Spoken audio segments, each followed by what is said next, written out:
the feet.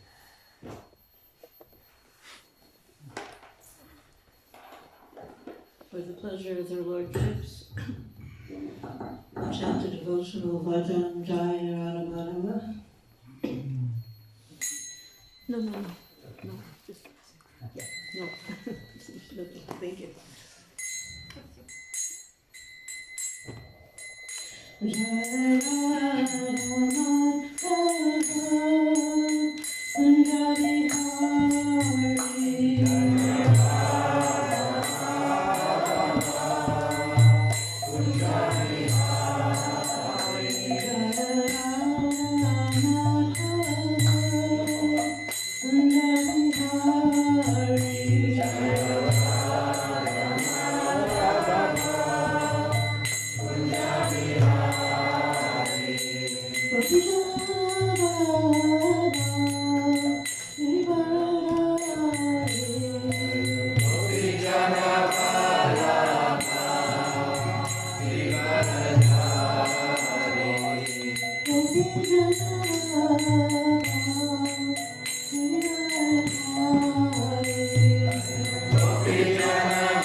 Divine Grace, A.C. Bhaktivedanta Swami Srila Prabhupada Ki Jai. ISKCON BBT founder Acharya His Divine Grace Srila Prabhupada Ki Jai. Grantara Srimad Bhagavatam Ki Jai. Gora Premanandi Hari. All glories to the awesome devotees. All glories to the awesome devotees. All glories to the awesome devotees. All glories to the lotus feet of Sri Guru Sri Gauranga.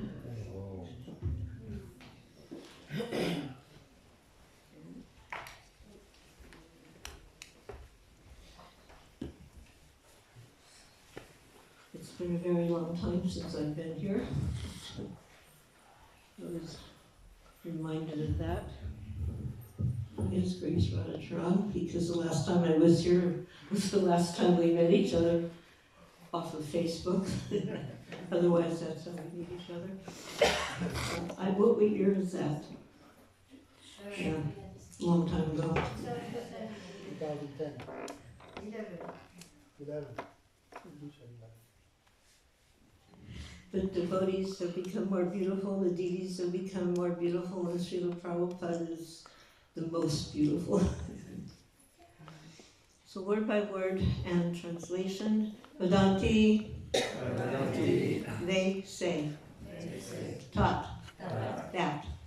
Tattvavita, the learned souls.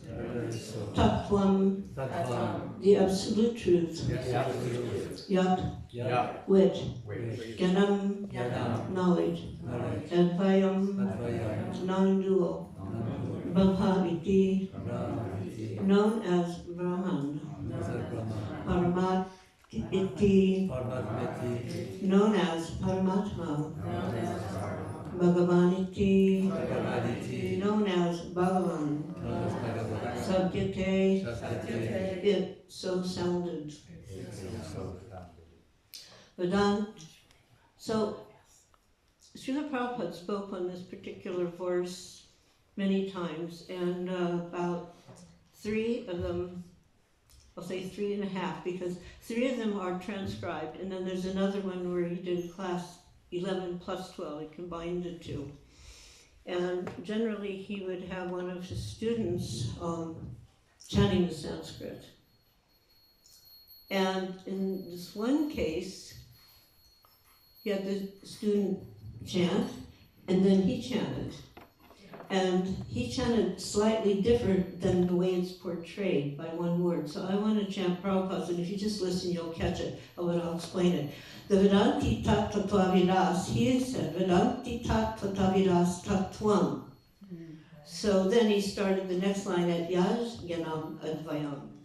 So let's do like Srila Prabhupada in our chanting today. Vedanti tat tattvavidas tattvam. Vedanti tat tattvavidas tattvam. Vedanti tat tattvavidas tattvam. Vedanti tat tattvavidas tattvam. Yajnanam advayam. Yajnanam advayam. Yajnanam advayam. Brahmeti paramatmeti. Brahmeti paramatmeti. Brahmeti paramatmeti. Brahmeti paramatmeti. Brahmeti paramatmeti. Brahmeti paramatmeti. Bhagavaniti sabjate. Bhagavaniti sabjate. Bhagavaniti sabjate. Bhagavaniti sabjate. Bhagavaniti sabjate. Bhagavaniti sabjate. Vedanti tat tattvavidas tattvam. Vedanti tat tattvavidas tattvam. Yajnanam advayam. Yajnanam advayam. Brahmeti paramatmeti. Brahmeti paramatmeti. Bhagavaniti sabjate. Bhagavaniti sabjate. Vedanti tat tattvavidas tattvam. Vedanti tat tattvavidas tattvam. Yajnanam advayam. Yajnanam advayam. Brahmeti paramatmeti. Brahmeti paramatmeti. Bhagavaniti sabjate. Bhagavaniti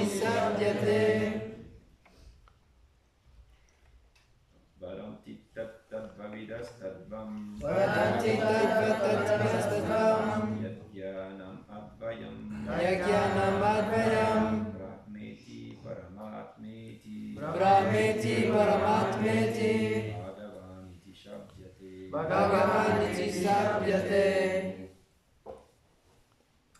Vadanti tadadva vidastadvam Vadanti Tattvam Yajnanam advayam Yajnanam Advayam Brahmeti paramatmeti Brahmeti Paramatmeti Bhagavaniti shabdyate. Bhagavaniti Sabhyate Ladies, Vadanti tattva vidastatvam Vadanti Tattva Vidastatvam Yajnanam advayam Yajnanam Advayam Brahmeti Paramatmeti Brahmeti Paramatmeti Bhagavan iti sabjate Bhagavaniti Sabhyate Vadanti tattva vidastatvam Vadanti Tattva Vidastatvam Yajnanam advayam Yajnanam advayam Brahmeti paramatmeti Brahmeti Paramatmeti Bhagavaniti shabdyate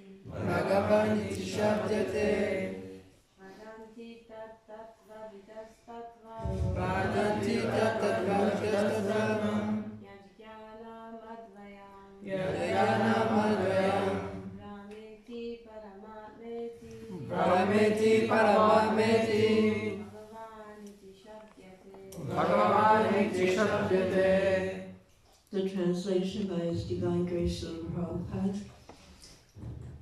Learned transcendentalists who know the absolute truth call this non-dual substance Brahman, Paramatma, or Bhagavan. Purport. The absolute truth is both subject and object, and there is no qualitative difference there. Therefore, Brahman, Paramatma, and Bhagavan are qualitatively one and the same. The same substance is realized as impersonal Brahman by the students of the Upanishads, as localized Paramatma by the Hiranyagarbhas or yogis, and as Bhagavan by the devotees. In other words, Bhagavan, or the personality of Godhead, is the last word of the absolute truth. Paramatma is the partial representation of the personality of Godhead. And impersonal Brahman is the glowing effulgence of the personality of Godhead, as the sun rays are to the sun god. Less intelligent students of either of the above schools sometimes argue in favor of their own respective realization. But those who are perfect seers of the absolute truth know well that the above three features of the one absolute truth are different perspective views seen from different angles of vision. As it is explained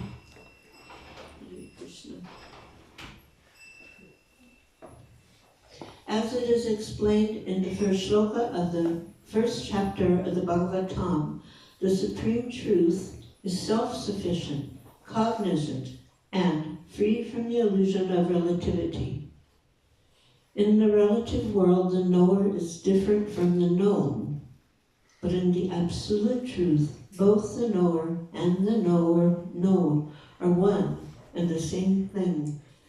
In the relative world, the knower is the living spirit or superior energy, whereas the known are one and the same thing.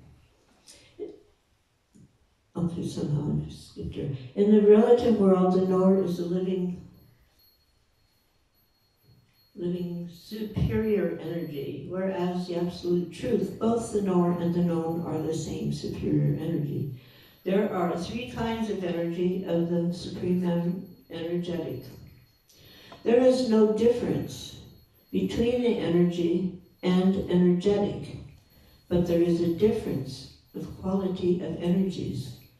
The absolute realm and the living entities are of the same superior energy, but the material world is inferior energy. The living being in contact with the inferior energy is illusion, thinking he belongs to the inferior energy. Therefore, there is the sense of relativity in the material world. In the Absolute, there is no such sense of difference between the knower and the known, and therefore, everything is absolute. We can repeat the translation. Learned transcendentalists who know the absolute truth call this non-dual substance Brahman, Paramatma, or Bhagavan.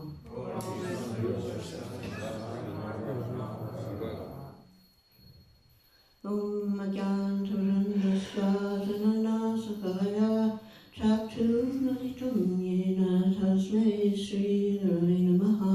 So please everybody all together, Srila Prabhupada's pranams. Namo Vishnupadaya Krishna Vishaya Bhutale Srimate Bhaktivedanta Swami Namane Namaste Saraswati Deve Gauravani Pracharine Nirvishesha Sarvajavati Vashyatya Nishatarine Sri Krishna Chaitanya Prabhu Nityananda Sri Advaita Gadadhar Sri Vasudeva Gauraparinda Hare Krishna Krishna Krishna Hare Hare Hare Rama Hare Rama Rama Rama Hare Hare Vanchakalpa Taruvescha Vika Sindhurevita Patitana Pavanebhyo Vaishnavyo Namaha.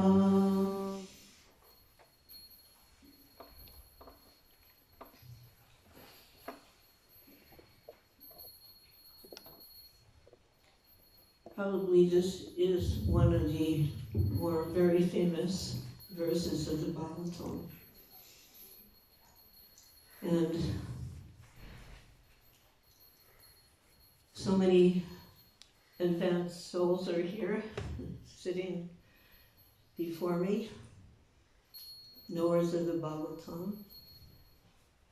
I'm not one of those persons, so I prefer to stick to Prabhupada's words and try to pass them over to you. So he was explaining that the absolute truth is realized in three different features according to the capacity of the person. So those who are trying to approach the absolute truth by exercise of the senses can reach up to the point of the impersonal Brahman. And those who are searching for the absolute truth by meditation, by mystic yoga practices, they can realize the Paramatma feature of the absolute truth. And those who are engaged in devotional service can realize the absolute Krishna, the Supreme Personality of Godhead. So he explained that actually we have to reach the point of the personality of Godhead, a person. Before Brahman realization and Paramatma realization, they are partial realizations of the absolute truth. In other words, they're incomplete. But Krishna says in the Gita, Brahmana aham pratista, that the impersonal Brahman is resting on Krishna, just like the sun shines. So the example, the sun is all embracing, but if you enter into the sun globe, you'll find there the sun god, the Deva. Actually, just an interesting point, it's like the sun glow, the heat of the sun. I don't know if that's ever been calculated. I mean, there's scientific people here, so maybe they've calculated that heating point. But we know it's incredibly hot. And there's a living entity that's living there in the sun in that incredible heat, the sun god. And, or the sun deva, the deity of the sun. And in different parts of the world, there are different aspects of heat. like geysers. Geysers are like extremely hot water that explode out of the earth. And the hottest one in the world is in America, actually, Yellowstone Park. Something like 122 degrees Celsius. Very hot. And in that heat, there's actually living entities. You know, according to their capacity, there are living entities in every aspect. So like in water, there's living entities. And in heat, there's also living entities. You know, maybe not as developed, so I was kind of looking that up.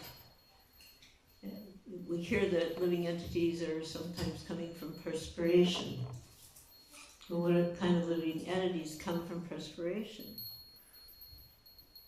So, kind of living entities that come from perspiration are bacteria. And they're very simple living entities, but they're considered alive because they meet the characteristics of life. They have a cellular organization, they grow, they develop, they use energy, like metabolism, and they respond to their environment, and they reproduce. They adapt to their environment over time through evolution. So there's, in every aspect of material nature, there's living entities, even in the most unlikely situations. One time, I lived for some time, and I still live very close to the state of Ohio. And it's pretty much a state of farming, you know, overall. And they were making a golf course out of some farmland. You know. Not a very nice thing to do, to take land that was, you know, producing food to make a golf course to make money. But they're doing that, you know. And they found an entire mastodon, which is like a really ancient type of creature. Early predecessor to maybe the elephant. So the scientists from all over the world heard that news. And they were all coming to Ohio. They all wanted to get into this, you know, because they found bones, but they never found a whole preserved creature before. And the scientists were having to battle with the developers, because the developers are on the dime, you know, every moment it's $1. Can't waste time. But for the scientists, it was really important to get this, you know, creature and find more about what they considered life. So one part of that creature, his intestinal tract, was awarded to some scientist from some country, I forget which one, but the thing that's interesting about it is they actually found a living organisms within the tract of this thing had been dead for millions of years, and still within the tract, living entities, which really shows how Lord Brahma, the creator on behalf of Krishna, is very clever-minded that he could create such an entity and then find a place, because he was tasked, you have to create living entities and then you have to find a place where they live. So within the intestinal tract of this long dead creature, he found a place for these particular organisms to live. Anyway, a little off topic there. So the sun is all embracing, sunshine is on the sun globe, and we see the sun is localized. It's floating just in one corner of this universal sky. But the sun, so the globe in one spot, but the sunshine everywhere. And in the Gita, it gives the name of the sun god, Viveshwan. And Shastra gives the name of the predominating deity of the sun globe. So just like any person can know or give the name of the president of their particular country, may not have seen that person in person, but generally you know who the current president is. I even know who the president, I think he's the president of France, Macron, something, yeah. I even know that his wife is 20 years older than him. So similarly, those who in knowledge, who know the predominating deities of the different planets, what to speak of Krishna? Who can know better than him? So Krishna is saying that Imam Vishvate Yogam Prakatvam Vaham Avyayam, that this imperishable yoga system, Bhakti Yoga, so it's imperishable, Avyayam. This word, Prabhupada said, is very significant. Bhakti Yoga is imperishable. Other yoga systems may be perishable, means they're not going to last. But Bhakti Yoga is not imperishable. And whatever you execute in this Bhakti Yoga, in this life, that becomes your permanent asset. So then the next life, if you don't finish up this life, next life, you begin from the point where you ended in this life. If you can finish up in, Prabhupada would say, if you can finish up in this life, 10%, that is very nice. But if not, say you finish 50%, still it's a permanent asset. It will never be lost. And therefore Krishna says, it's not working. Krishna says, Avyayam, inexhaustible. So there was an incident that happened decades ago, San Francisco. One young man came, this Bhakta Tom came. He was kind of an inquisitive person. And one time we're on a morning walk, and he turns to Prabhupada and he goes, are there any other pure devotees like you on the planet? And then Prabhupada turns to the person on his right, so Bhakta Tommy's over on the left, and he turns to the person on his right, who happened to be Pendra, how many of us are there? So he's asking, like, are there any other liberated souls like you on this planet? And Prabhupada turns and he's asking, how many of us are there? This is like practically a year into this establishment of the movement. So Prabhupada, so Pendra says, well, 35 or 40.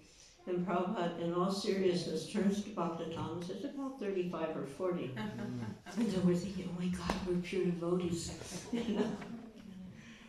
Of course, then you start to understand, eventually, that just like, you have your school, you've got your preschool, you've got your kindergarten, I don't know what you call it here, but then you go into like first grade, second grade, third grade, middle school, high school, and if lucky you go to university, and you go through your basic and then your master's and then you become a doctor, etc., etc. So it's all student, any one of those aspects. So even you're in the preschool, you're a student. With to speak of the person who's on his even postgraduate PhD. But there's a big difference between the preschool student and the postgraduate PhD student. So it's like that. Then we started to realize, okay, we may be pure devotees. Prabhupada said a pure devotee is one who follows the instruction of the spiritual master. And we could realize we were just, crawling along, trying to follow those instructions. So we were at the lower end of the spectrum. So then the same Bhakta Tommy came to a program. And this program was, for us at that time, a big deal. Because up until that program, we had basically kind of been presenting ourselves in kind of hippieized situations. More like the hippie sampradaya was our target audience. But we were wanting to lift up things, so we rented this really nice hall. There was a stage, there was, the seating was sloped, the chairs were padded, there was a little balcony. And we did what we thought was really great advertising, Because up to that time, we'd just go around and pass out little catchy flyers, like chant Hare Krishna, get high forever, no more coming down. And, we were trying to up our, take ourselves up a bit. So we were expecting just an overwhelming turnout. And when we got there, was like the first 3 or 4 seats, mostly us, and that was it. And you can imagine how we were feeling, but as they say, the show must go on, so Srila Prabhupada was introduced, although most of us all knew him already. But he spoke as if the place was packed. He was speaking very forcefully, actually. And afterwards he said, so are there any questions? And this Bhakta Tom raised his hand. And his question was, well, what happens if you take up this Krishna consciousness and you don't finish? So that I just explained what Prabhupada said. If you don't finish in this life, you say like 50%, still it is a permanent asset. It will never be lost. So then Prabhupada said, so is that all right? And Bhakta Tom, he was satisfied. So this Bhakta Tom became Tamal Krishna Goswami, by the way. So here we find in this verse, absolute truth is realized as Brahman, Paramatma, and Bhagavan. So Bhagavan is the ultimate, the last word in the understanding of the absolute truth. And unless we come to that point of Bhagavan, the supreme personality of Godhead, our life will not have reached full potential. We will not have reached full perfection. So therefore Krishna explains this concept at this point in the Gita. After many, many births, understanding of Brahman, so Brahman understanding is certainly transcendental, but because it's only partial realization of the absolute truth, it's the eternal aspect. The absolute truth is eternal, blissful, knowledgeable, cognizant. So the Brahman realization means realization of the eternal portion. The Paramatma realization is the knowledgeable portion. And the Paramatma realization knows everything. Paramatma is present in everyone's heart, and he knows everyone's activities. But the actual realization, complete realization, means Ananda, or the Sat Chit Ananda. So the Ananda realization is in Krishna realization, this Ananda Mayo Vyashat. Krishna is by, this is Prabhupada's word, Krishna is by nature jolly. He's jolly, always full of bliss. We have pictures of Krishna. He's always Tribhanga Murari with 2 hands playing the flute, surrounded by the gopis, enjoying. This is blissfulness. So this Brahmati Paramatmeti Bhagavaniti Sabdite, step by step.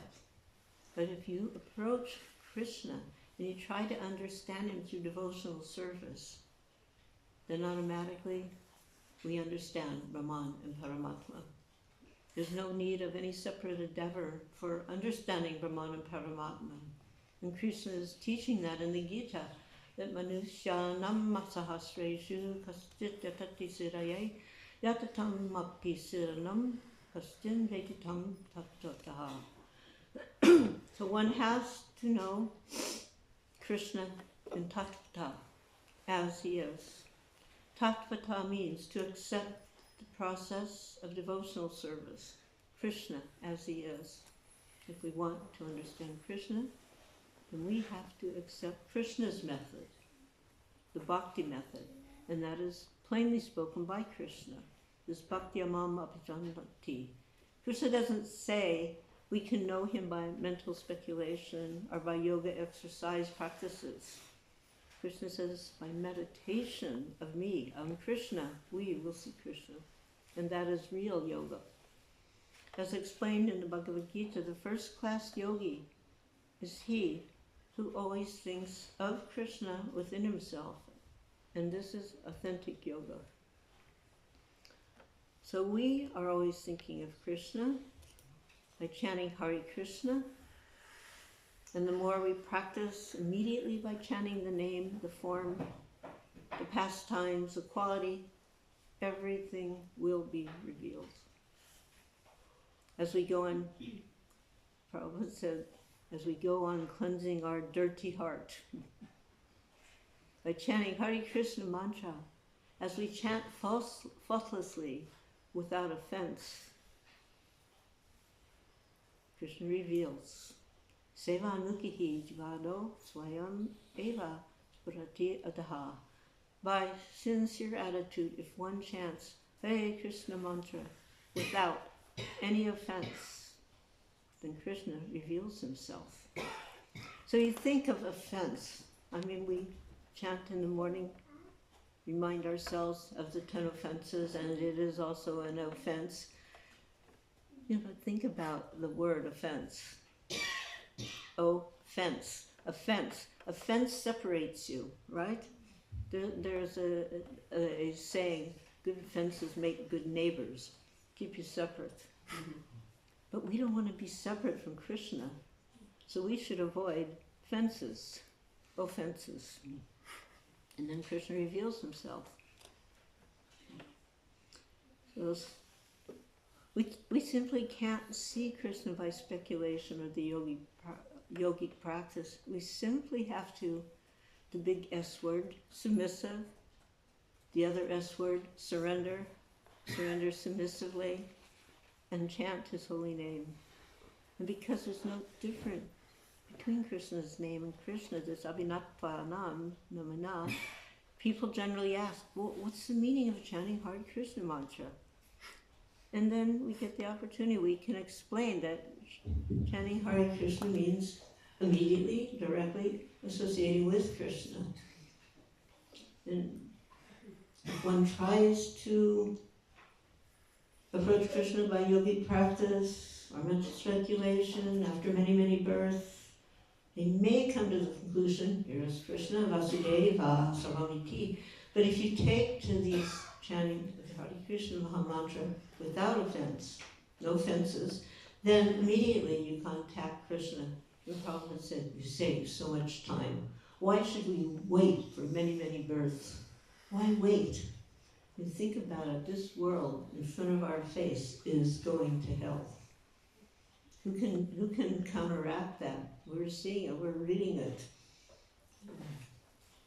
So Prabhupada would also sometimes say that by chanting Hare Krishna, it's like taking the express lane or taking an elevator to a tall building. He would use the example of Empire State Building. At that time it was the largest building. So you could take up the steps, long time, or you can go take the elevator. So chanting the Hare Krishna mantra, express lane. That's the gift of Chaitanya Mahaprabhu. He doesn't give anything which is not Shastra. He is Acharya, because although he is God himself, he can establish Acharya, Shastra. Whatever he does, whatever he speaks, that is Shastra. But because he's playing the part of Acharya, he immediately gives Vedic evidence. That is the way of Acharya.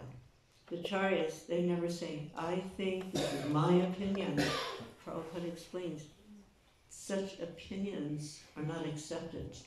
It must be supported by Vedic evidence.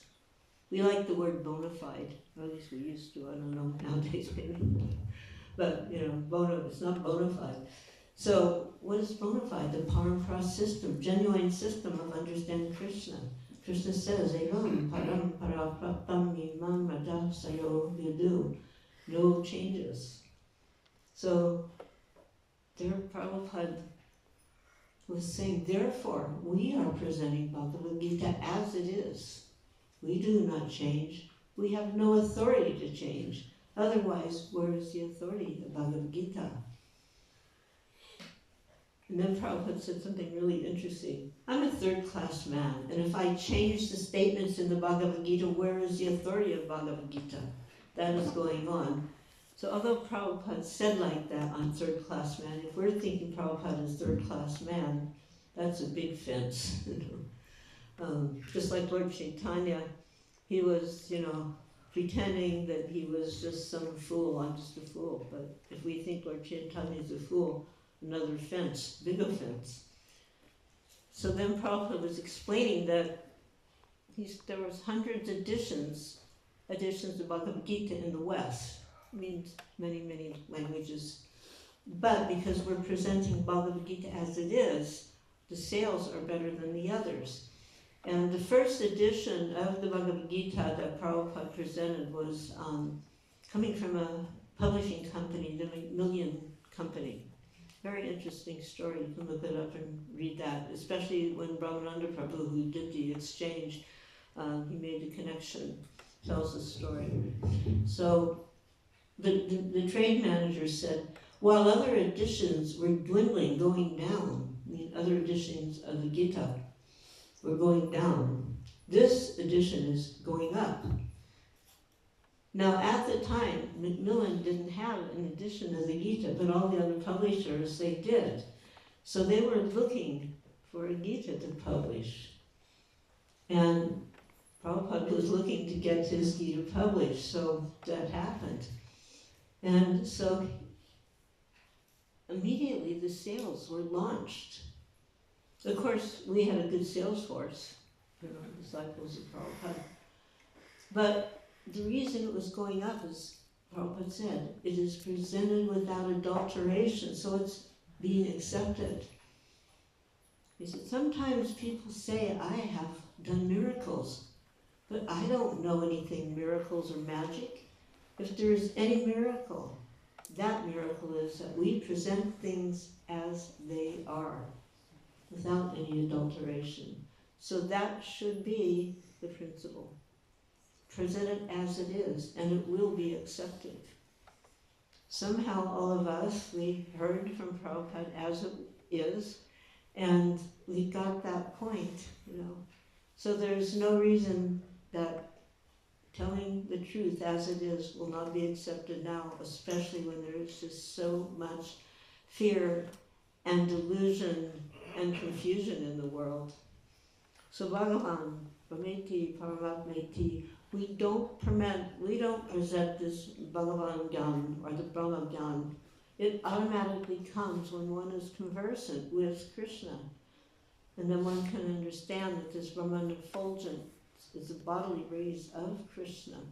And this was given very nicely in the Brahma Samhita, that this Yasya Prabha Prabhavato Jagadananda Koti Kotishu Asesha Pasidare Vikuti Vinnam Tabrahmanis Kalamman Anantama Sesaditam Govinda. You can all say, we know this one, Govinda Maripurusha Tamaham Govinda Maripurusha Tamaham. So we can understand immediately that this Brahma Jyotira personal effulgence, it's the rays of Krishna's body, this Yasya Prabhava, and Krishna confirms in Bhagavad Gita, Brahmano Ham Pratista Aham Sarvasya Prabhava in 10.8. So Krishna says everything is emanating from him.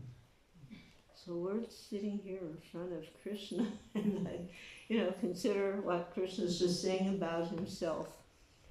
It gives into a whole other darshan, Everything's emanating from me. And the Paramatma is also an expansion of Krishna. So if we understand Krishna Tattvata, this Yo Mam Veti Tattvataha, Tattva is Krishna, the absolute truth, the original person. He's the supreme, eternal Nitya. He's the supreme living being. We are living beings, living entities. Krishna, he's also a living entity. Prabhupada explained, he's not a dead stone. He's a living entity. And as we have got the propensity of living entities, he's got all the propensities of the living entities. But here we are pervertedly. But where do these natural propensities come from? Because it's there in Krishna. Aham Sarvasya Prabhava. Prabhupada said many times about the deities, Krishna is so nice. He's come to us in this beautiful form just so we can serve him, we can touch him. So there cannot be any question of impersonalism. By studying this sample living entity, we can understand the chief living entity, Krishna. We are the samples. Prabhupada said we are sample Krishnas. Whatever propensity we have, Krishna has it also in full.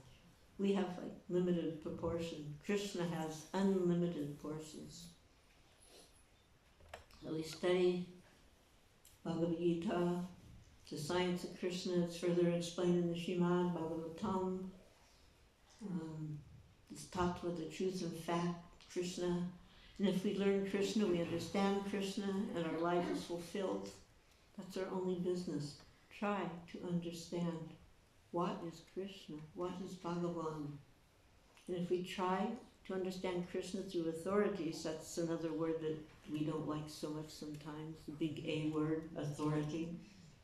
But if we go through the right authority, Krishna's, another A word, acharyas, to Krishna's acharyas, not mental concoction, manufacturing something like drugs, hallucinating. One time there was this one girl, she came to Srila Prabhupada, and she told him she was taking these drugs, and she would take the drugs, she'd see Krishna. Prabhupada looked at her and he said, stop taking the drugs and then you'll really see Krishna. Chant Hare Krishna, then you'll see Krishna. So Krishna should be understood through the authorities. Still there's hesitation. The first, this was like 67, there was a young man who joined and he was initiated, the first Ravinda Swarup. Later they came, this Ravinda Swarup we all know, but first Ravinda Swarup. And he just had a hard time accepting authority. He loved Srila Prabhupada, but he had a hard time accepting that because Prabhupada knows Krishna, he can show Krishna to him. He wanted to do it on his own. You know. So then he decided to leave. And he came to Srila Prabhupada and he told him why he was leaving. And Prabhupada just looked at him with such, sincere affection and pity. And he took his head, he put his head on his lap and he patted him and said, my dear boy, I only want you to be happy. So he went out into the material world, again stumbling and bumbling, trying to be happy. Prabhupada taught us that the love affair, Krishna's love affair with Radharani, because Radharani's appearance day this weekend, on Sunday I believe. So that should be understood through the authorities. Not because that we see Krishna's like a young boy, Radharani's like a young girl, oh that's very nice. Prabhupada said, of course it's very nice, but if we do not try to understand Krishna through the authorities, the acharyas, we will be misled and then we will mislead others. So in the beginning, Prabhupada would have us put as a sign outside our temples, Radha Krishna temple. And in most cases, there wasn't even Krishna yet, what to speak of Radharani, but still Radha Krishna temple. So we understood somewhat, okay, Krishna's God, but who is Radharani? And Prabhupada was looking at us, bewildered young people, and he goes, Radha is Krishna's girlfriend. He said in such a way that we could kind of maybe grasp it. So therefore, in the beginning, one should try not to understand loving affairs of Radha and Krishna as gopis, because it appears like ordinary dealings. But if we do not go through the authorities, the acharyas, we shall take Krishna as an ordinary person. And that is warned in the Gita, this, Avajananti mamuda manusham tanumasvita. So then we can think, in the beginning we should not try. So when does that beginning end? Some of us have been beginning for the last almost 60 years. When does that beginning end? Prabhupada explains. When one becomes free from all sex desire. So that is the qualification that's required. There's that one famous acharya who says, when I think of sex life, I simply spit. So one young disciple went up to Srila Prabhupada. She said, When I think of sex life, I simply spit. And Prabhupada looked at her and said, you can spit when you're free from sex life desire. So it's not enough just to spit. You have to be free from sex desire. And when you become free from sex desire, then you can enter into these higher levels of understanding. So Guru, Krishna, Guru means Krishna Tattvavit, one who knows about Krishna. Chaitanya Mahaprabhu explains about Krishna. Krishna explains about himself. The Goswamis, Sat Goswamis, they're explaining about Krishna. In the Parampara system, the Acharyas, they're also explaining about Krishna. So if we do not go through these Tattvavits, then we'll misunderstand Krishna. And we have Srila Prabhupada, our Acharya, who gave his life to teach us about Krishna. So we're very fortunate. Prabhupada said, therefore, Narottam Das Thakur says, Rupa Raghunatha Padeho Ibeya Kuti Kabe Hama Pujavo Se Jugala Priti. All of a sudden, if you become a knower of Jugala Priti, love of Radha Krishna, then there's a chance. If all of a sudden you do, then there's a chance of becoming fallen. He said, there is a chance. Therefore, we approach Tattvavet, one who knows through the truth, through the Acharyas. We should try to understand Krishna. 8:45, it says, I got the note, breakfast is served at 8:45. Another way of saying the Bhagavatam class ends at 8:45. We can go on a little longer, but I have a question, if you don't mind. Thank you for your class. Can I ask a question? We can stop there. I know when people have things to do, you're hungry, you're tired, like, it's good to end on time.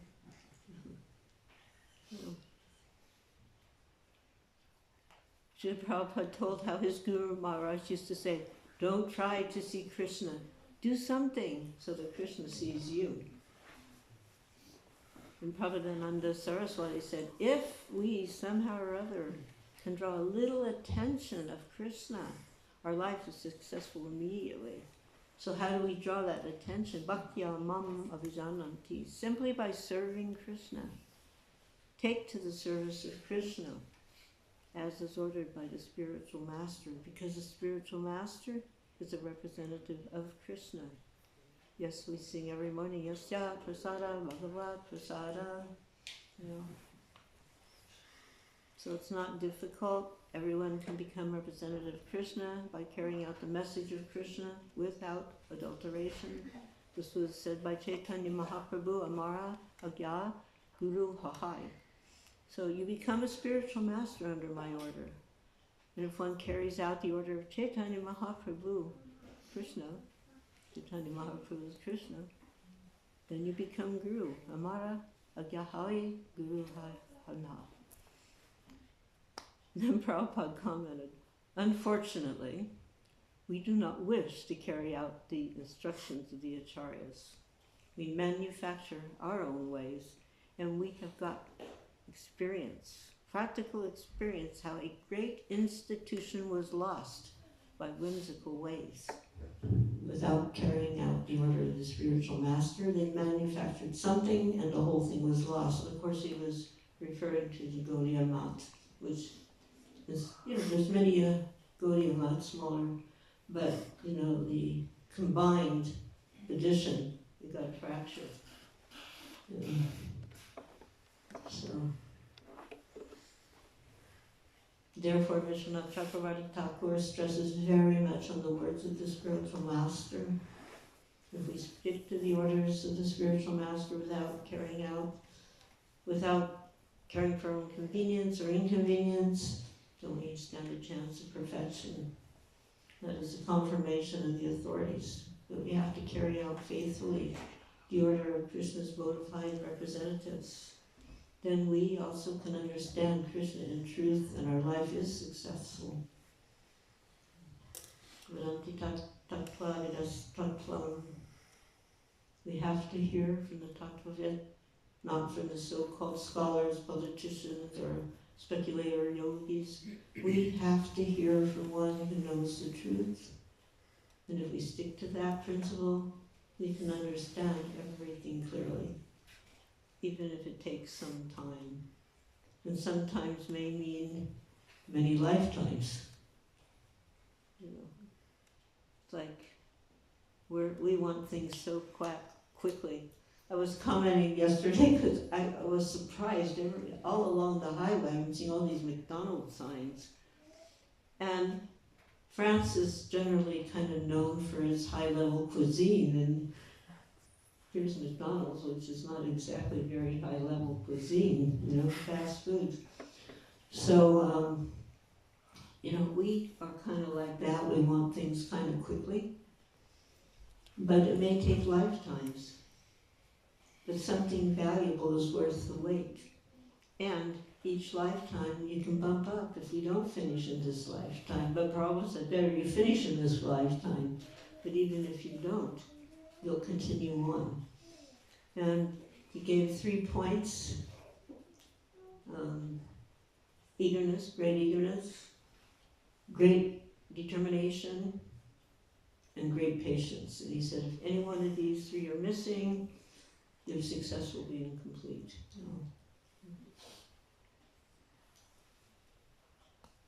Hare Krishna.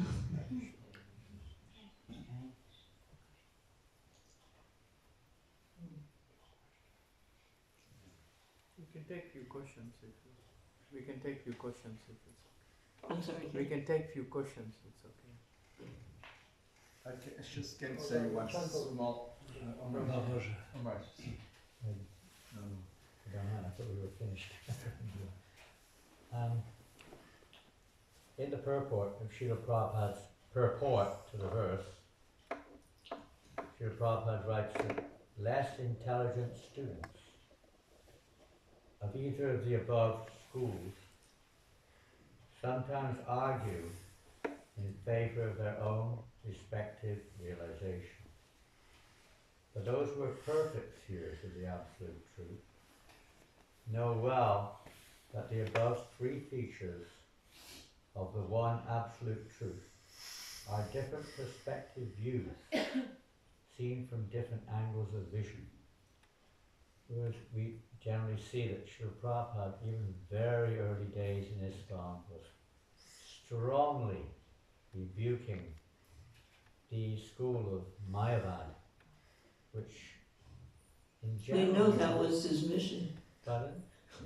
We came to understand that was his mission. Yes. So, but here it seems to indicate what's wrong if you have just the impersonal vision. Is there anything wrong in that? It seems like, you know, only less intelligent students will argue over this. Is there anything wrong if I'm more attracted to the impersonal Brahman? But the key for those who are perfect seers of the Absolute Truth, then they're seeing all these 3 features of the one Absolute Truth, which he established as Krishna, which this verse also establishes Krishna. Different angles of vision.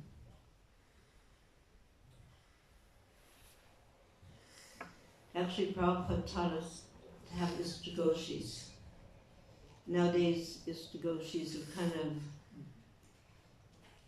of, they become, in some cases, sessions to like vent, you know. They tell you what to do. But Prabhupada explained that ISKCON means you sit down and you discuss threadbare a verse. You take a verse and you discuss it to threadbare, to understand. We hear quite often, go deeper, go deeper. What does it mean to go deeper, you know? So you have to take some time. And sometimes, you know, we hear these same words or verses and the less intelligent turn off. I've heard that, I know that. But those who are intelligent go deeper. They listen and discuss, and try to understand from a deeper point of view, deeper realization.